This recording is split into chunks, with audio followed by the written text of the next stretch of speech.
Cinema പ്രേമികൾക്ക് പ്രിയങ്കരിയായ യുവതാരം അനശ്വര രാജൻ്റെ സഹോദരിയും ഇൻഫ്ലുവൻസറും അഭിനേത്രിയുമായ Aishwarya Rajan social media ഉപയോഗിക്കുന്നവർക്ക് സുപരിചിതയാണ്. കഴിഞ്ഞ ദിവസം താരം പങ്കുവച്ചൊരു വീഡിയോ ആണിപ്പോൾ ശ്രദ്ധ നേടുന്നത്. വർഷങ്ങളായി ചില അസുഖങ്ങളുമായി താൻ നടത്തുന്ന പോരാട്ടത്തെക്കുറിച്ചാണ് വീഡിയോയിൽ ഐശ്വര്യ വിവരിക്കുന്നത്. ഡിസ്ക് തേയ്മാനം, അലർജി, ഫൈബ്രോമയാൽജിയ എന്നിങ്ങനെ വിവിധ രോഗങ്ങളുമായി പോരാടുകയാണെന്നും ഇവയെല്ലാം മാറാനായി പലവിധ ചികിത്സകൾ നടത്തിയതിനെക്കുറിച്ചും ഐശ്വര്യ വിവരിച്ചു. ഒപ്പം പാളിപ്പോയ ചികിത്സകളെക്കുറിച്ചും താരം പറയുന്നുണ്ട്. എനിക്ക് 16 വയസ്സുള്ളപ്പോഴായിരുന്നു അപ്പൻഡിസൈറ്റിസിന് സർജറി നടന്നത്. അതല്പം സങ്കീർണമായിരുന്നു. ഒരുപാട് മാസങ്ങൾ ബെഡ് റെസ്റ്റ് വേണ്ടി വന്നു. പിന്നെ 20ലേക്ക് കടക്കുന്ന സമയം, ഡിഗ്രി 5ാം സെമിസ്റ്റർ.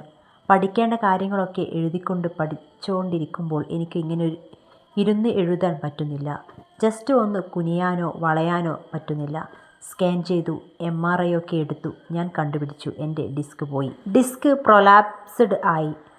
ബെഡ് റെസ്റ്റ് വേണമെന്ന് പറഞ്ഞു. ഞാൻ 3 മാസം ബെഡ് റെസ്റ്റ് ആയിരുന്നു.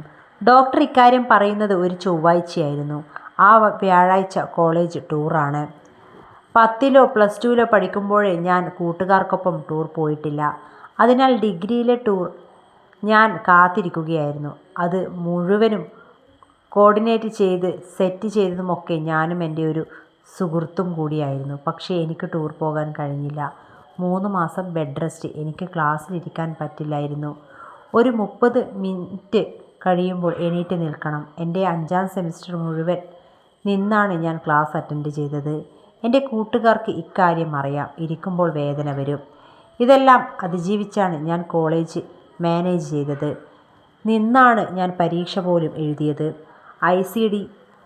ICDയിലെ ബാങ്ക് കോച്ചിങ് നല്ല മോശം അനുഭവമായിരുന്നുവെന്നും നിങ്ങൾക്ക് എല്ലാവർക്കും അറിയാം. നേരാവണ്ണം ഭക്ഷണം കഴിക്കാൻ പോലും പറ്റാത്ത ഒരു സാഹചര്യം, ഭയങ്കര വേദന.